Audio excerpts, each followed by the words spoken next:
Welcome back to the Uncensored 911 channel. In today's episode, we have quite a few backstories to tell, 911 calls to listen to, and videos to watch. Take a listen and watch what happens.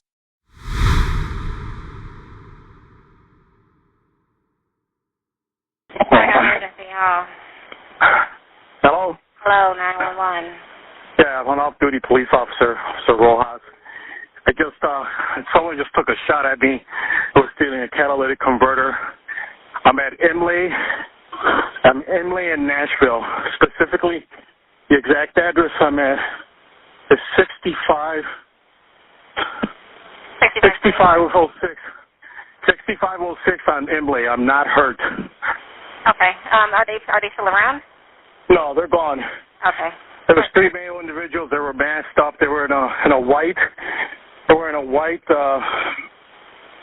Looks like a white Chevy.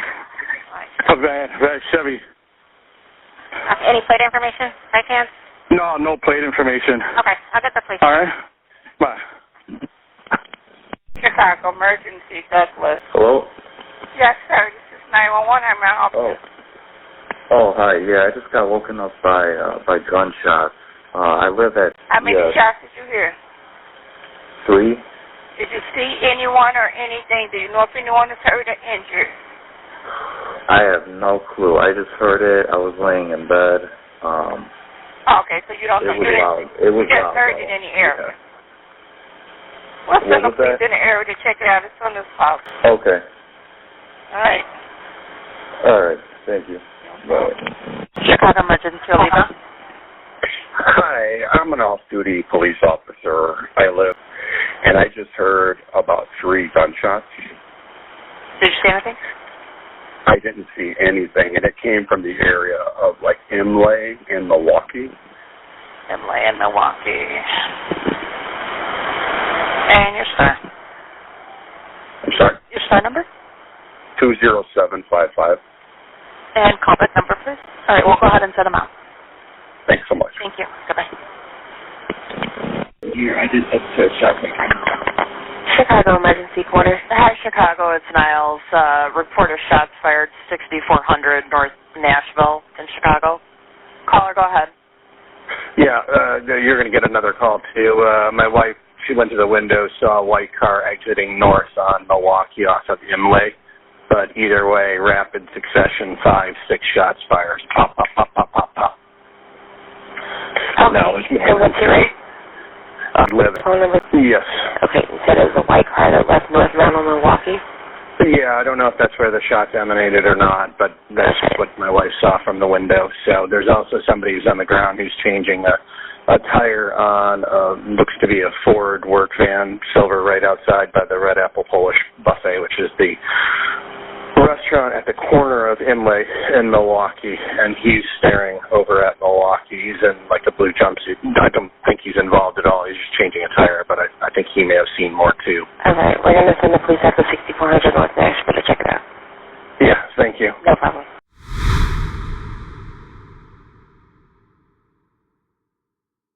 The backstory to these calls and this case is long, but it's important to know all the details. It happened on April 28, 2022. While off duty, police officer Carlos Rojas observed 2 individuals who were apparently attempting to steal a catalytic converter from a parked motor vehicle. Officer Rojas called out to the individuals from about 85 feet away, but he did not identify himself as a law enforcement officer. One of the individuals responded by firing a gunshot in Officer Rojas's direction. Officer Rojas was not struck by the gunshot. The individuals then hurriedly entered a vehicle of their own, and Officer Rojas fired 3 gunshots in rapid succession in the vehicle's direction. Officer Rojas then notified the Office of Emergency Management and Communications by calling 911, and he then reported the incident, though he did not then disclose that he had fired gunshots.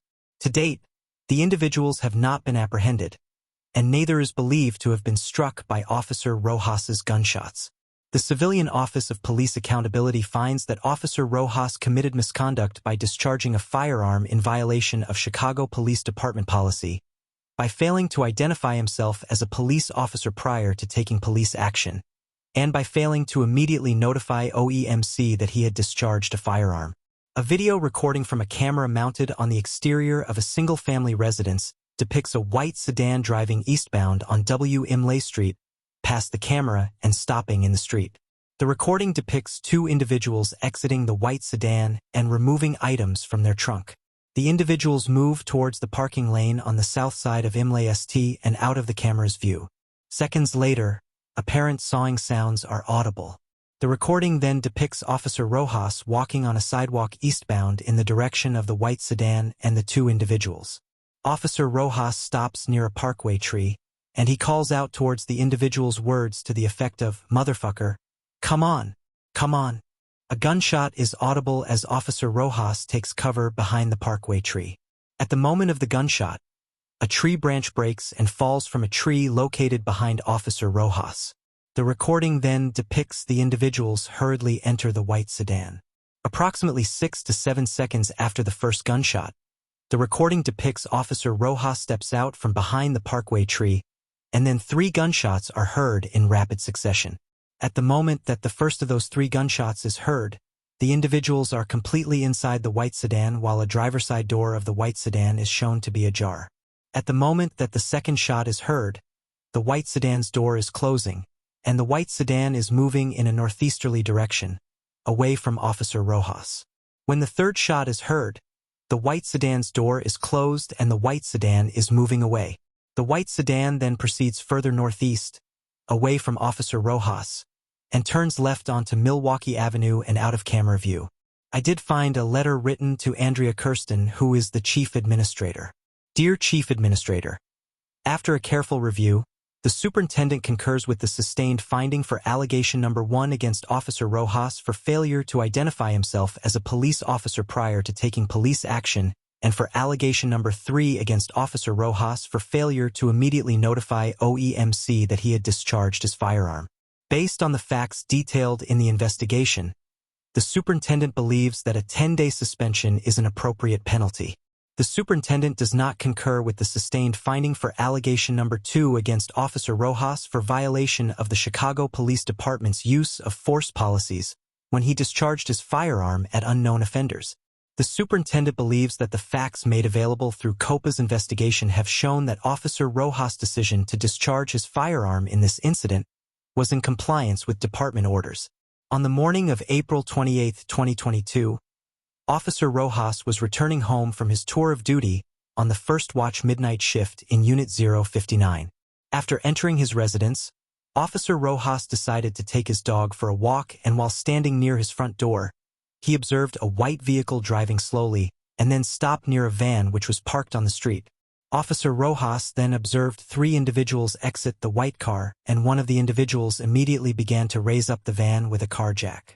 Believing this to be an attempt catalytic converter theft, Officer Rojas exited his house and began to walk towards the suspects. Officer Rojas claims he yelled in the suspect's direction upon his initial approach, believing he shouted, "Police." As Officer Rojas got closer to the suspects, he unbuttoned his jacket with the intention of exposing his Chicago Police star symbol, which was embroidered on the uniform polo he was wearing underneath his jacket. Officer Rojas then shouted, "Motherfucker, come on, come on," at the suspects while simultaneously going for shielding behind a tree on the parkway.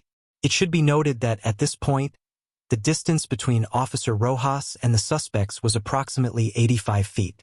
At this point, one of the suspects fires one shot from a firearm at Officer Rojas, which can be both seen and heard, knocking a branch from a tree behind Officer Rojas. The suspects begin to re-enter the white vehicle, and as Officer Rojas is peering from his shielding position behind. That's all the information I could find when it comes to the letter.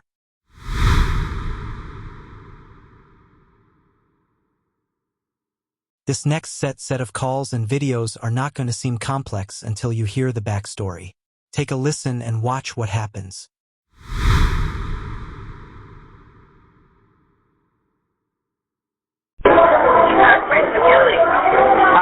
Can I get a police car to the Jeffrey Club? What's going on there? A patron has swung on my security. They're over there now. Okay, so battery. Okay. Yes. What's the address? 7041 South Jeffrey. All right, what's your name? Yes. All right, what's the phone number? 773. You said what's the phone number here? Yes. Phone number we can reach you by. Okay, watch for the police. Okay, thank you. Emergency, yes, 911. How you doing, ma'am? I do security at the Jeffrey Pub, 7041 South Jeffrey. 741? Yes, ma'am. And what's going on at the Jeffrey Pub? We have a young lady here. She had brought her own liquor here before the security got here, and she was drinking, and I guess she must have been. I guess the security told her to stop doing some stuff, and I guess she didn't listen. She must have took it overboard, and she hit one of the security guards, and I guess she wanna file for sexual harassment, but she just hit one of our security officers, and she hit him, and so he wanted to press charges on her. So the bar called the police, but I don't think nobody. Did somebody receive a call from 7041 South Jeffrey? Okay, sir. The bartender, the security guard, is he injured? Does he need a paramedic? No. He just want to press charges. He just, he's this woman. She's a woman, and he's the guy. You know how that can go. So maybe she said, was there a criminal sexual assault? Is that what she said? Yeah, but it really wasn't. So all we did was took her and brung her outside. So that's why she's trying to say, it's a sexual assault. And then when she started, it really is not a sexual assault because we brung her outside. So we don't play like that. So that's why we want to get the police involved and stuff like that. So we want to, she hit him, so she want to press charges. We got cameras and everything in the club. So yeah. No weapons. She has been drinking? She's been drinking, but no weapons. All right. And what's your name? My name. Call back, sir. You're out in front? Yes, ma'am. We all out in front. All right, sir. And what are you wearing so the police can see you? I'm wearing a black hat with some gray pants and with a black vest, security vest. All right, sir. Watch for the police. Thank you.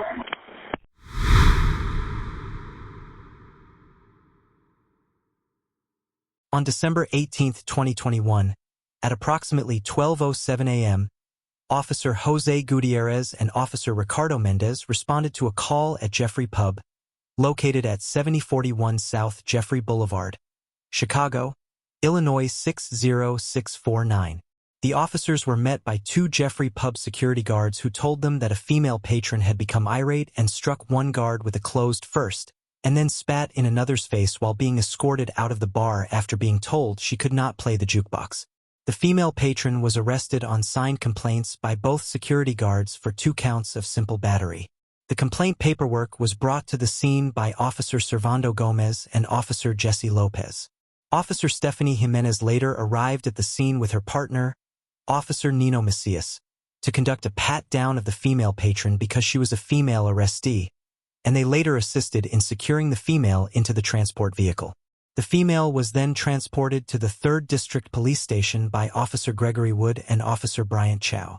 The remainder of the officers also returned to the 3rd District at or around that time. The female was escorted into the 3rd District Station and placed in the holding cell adjoining the tactical team, TAC, office by Officer Wood and Officer Chow. She was then handcuffed to a bench inside the cell. Officer Jimenez returned to conduct a full search of the female person. Officer Gutierrez, Officer Mendez, Officer Gomez, Officer Lopez, and Officer Jimenez were inside the TAC office processing her arrest and finishing paperwork, while the female inmate was inside the holding cell. At that time, Officer Macias and Officer Gerardo Luna had returned to their police vehicle out in the parking lot, waiting for Officer Jimenez to finish paperwork before they could go back out on patrol. Officers later said that while the female inmate was being loud inside the holding cell and appeared to be upset regarding her arrest, her behavior was nothing out of the ordinary. At approximately 1:09 a.m., Officer Gutierrez stood up to check on the female inmate by looking through the holding cell's window, which was partially obstructed by a piece of white paper, and noticed that she was on her knees with her shirt wrapped around her neck, attached to a bar on the cell's wall.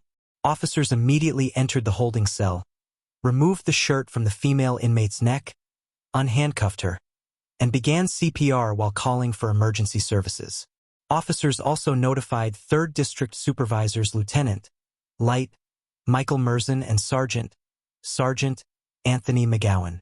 Chicago Fire Department, CFD, paramedics and firefighters arrived and transported the female inmate to the hospital. It was determined that she was in critical condition at the hospital. Additionally, a notification was made to the Civilian Office of Police Accountability at 3:20 a.m., relating that an arrestee attempted suicide in the 3rd District TAC office by wrapping her shirt around her neck. The female was later pronounced dead at 9:49 a.m. on December 18, 2021. It was found that Officer Jimenez, Officer Mendez, Officer Gutierrez, Officer Lopez, and Officer Gomez committed misconduct when they failed to ensure the safety and security of the female. However, the same allegation against Officer Luna and Sergeant McGowan was determined to be unfounded. Next, COPA found that Officer Jimenez committed misconduct when she wore fingernails extending beyond the fingertips that were not natural, clear, or of a conservative artificial tone, and were ornamentally decorated, in violation of Chicago Police Department, CPD, uniform regulations, and Officer Jimenez also committed misconduct when she failed to conduct a thorough custodial search of the female. Officer Macias was found to have committed misconduct by engaging in an unjustified verbal altercation with the female. It was also found that Officer Lopez and Officer Gomez committed misconduct when they failed to timely activate their body-worn cameras. However, allegations against Officer Wood regarding activation and deactivation of his BWC were determined to be unfounded. Sergeant McGowan was found to have committed misconduct in that he failed to properly supervise the tactical officers under his command. It was also found that Commander Watson committed misconduct when he failed to adequately supervise the operations of the 3rd District TAC office and its members, which resulted in the obstruction of the window that provided a view into the office's holding cell, and that he failed to ensure inspections of the 3rd District TAC office, also resulting in the obstruction of the window that provided a view into the office's holding cell. Lastly, Commander Ward and Lieutenant Irvin were both found to have committed misconduct when they failed to ensure the efficiency of the operations of the 3rd District TAC office and its members, which resulted in the obstruction of the window that provided a view into the TAC office holding cell. There are also press releases that I am going to bring to your attention.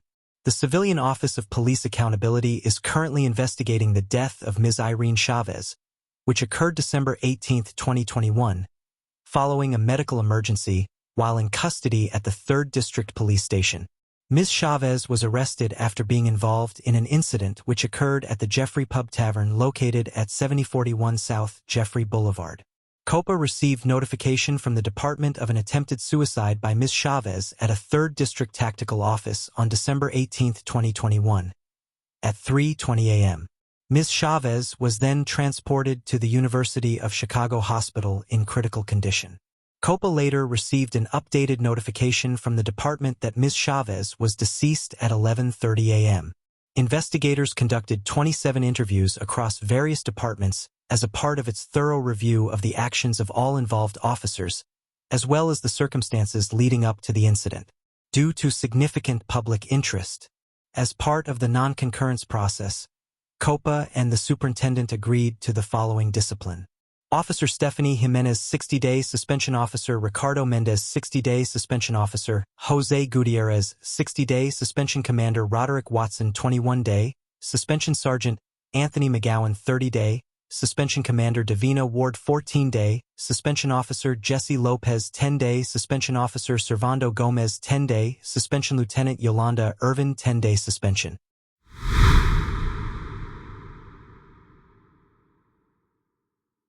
This next call and video is about a warrant being served by the United States Marshals Service. Take a listen and watch happens.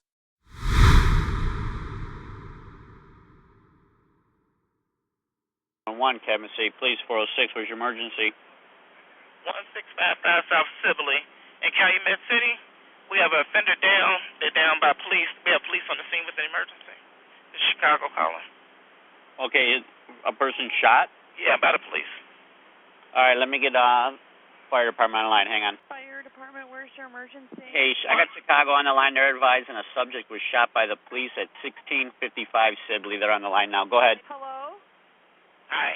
1655 South Sibley in Calumet City. 1655 South Sibley, and you said you have somebody that was shot by the person shot by the police. Okay, all right. I do have the fire department coming in. Where are you calling from? This is Chicago Communications. I have a unit on the scene, 5756 boy. Chicago.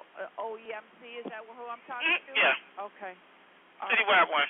All right, I do have help coming, 1655 Sibley. You have anything further, mail? I think it's a male offender down, and that's pretty much all I had. He said he was shot by the police.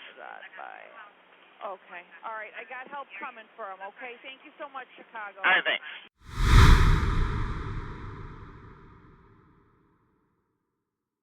At approximately 3:15 p.m., the U.S. Marshals Service Great Lakes Regional Task Force began serving an arrest warrant for Lasardo Lucas, wanted on charges stemming from a homicide in Chicago.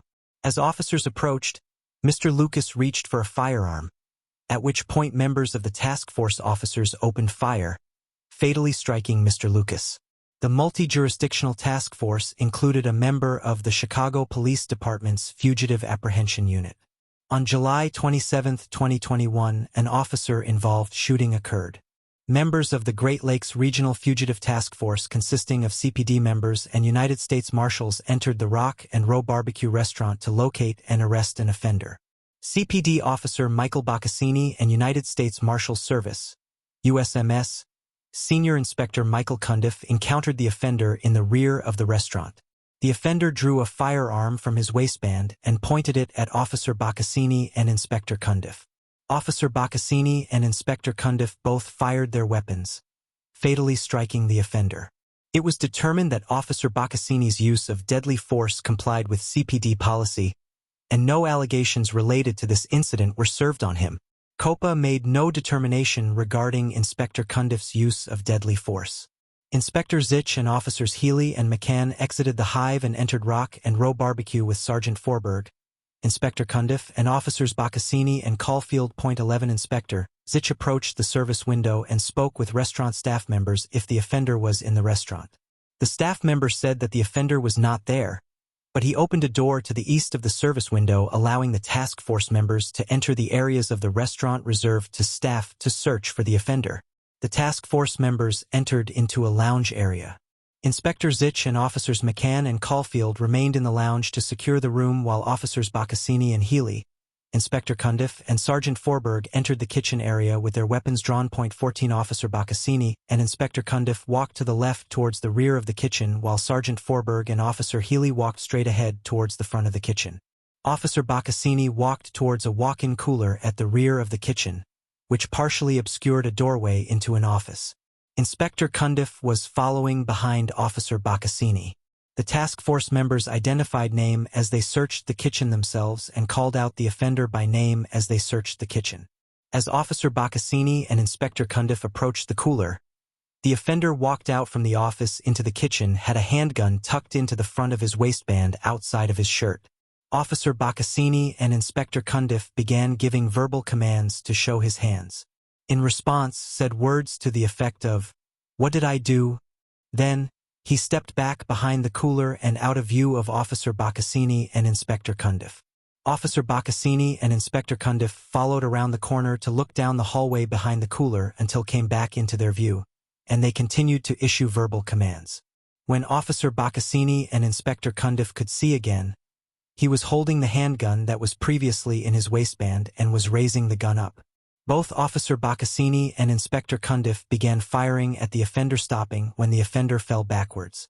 On the ground, the offender transferred his gun from his right hand to his left hand, propped himself up on his elbow, and pointed his gun at Inspector Cundiff and Officer Boccassini. Inspector Cundiff had moved to the right of Officer Boccassini and began firing his gun at Officer Cundiff, fired until he saw go limp and left hand fell to the ground. Officer Boccassini approached and kicked the gun out of reach. The offender ultimately died of his injuries at 4:19 p.m. while being treated at Advocate Christ Hospital.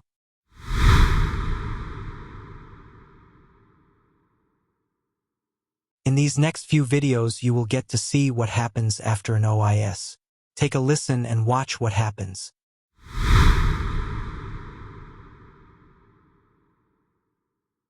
Advising that Chicago calls for paramedics. The fire department, please. Additional paramedics. Chicago emergency. Yes, they're shooting around, there's constant shooting. I don't know where it is because I'm on the floor, but it sounds like it's on my block somewhere. Okay, how many shots? It's just constant? Oh, my God. It's well over 20. Okay, all right, we'll send the police that way. Thank you. Chicago emergency large. Yes, gunshots fired on Kilpatrick and Monroe. I just passed through there. Thank God I didn't get shot. They're going crazy over there. How many shots? Many, at least 16. All right, okay. I'll send the police. Did you want to give Thank your you so name? much. Okay, all right, ma'am. Chicago Fire Department, Booker, how can I help you? Hi, we're looking for paramedics to be on the scene at 109 North Kilpatrick. 109 North Kilpatrick? Yes. We have some CPD units on scene, but we don't know if they asked for an ambulance or not. We have Sheriff's Office units en route. Shots were fired at the police. We have an ambulance being requested. Okay, someone was shot? We're not sure. They're just asking for an ambulance. Okay, 109 North Kilpatrick? That's Washington and Kilpatrick? How many sending units down in Kilpatrick? Do we need additional ambulances at that location? All right, Crystal County, thank you. Sir, can you hear me? We don't need additional. We just No, I'm sorry. We're in Alexandria route now.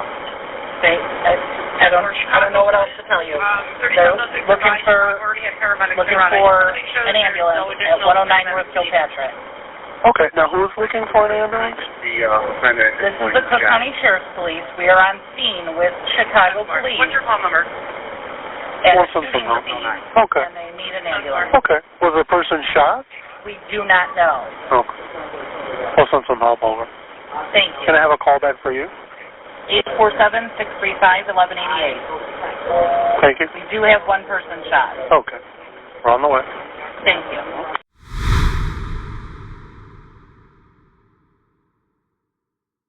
First, I am going to tell you what the press release says, and then I will tell you what the summary report of the investigation says.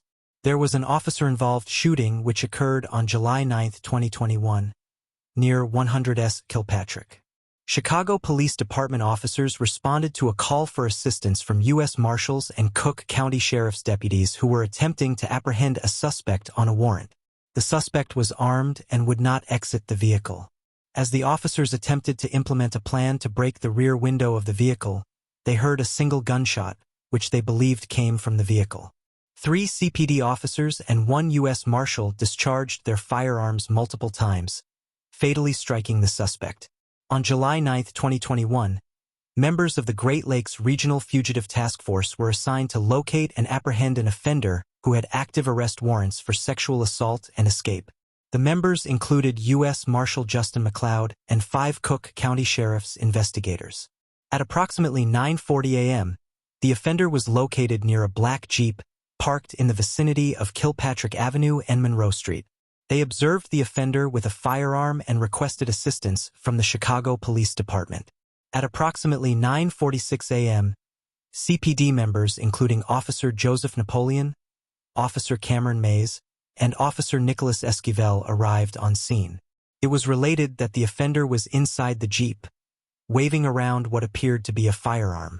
Officers repeatedly yelled for the offender to drop the gun and show his hands, but he did not comply. As Officer Napoleon approached the Jeep with a protective shield, he reportedly observed the offender point the gun in his direction. Officer Napoleon discharged his weapon one time, shattering the Jeep's rear windshield.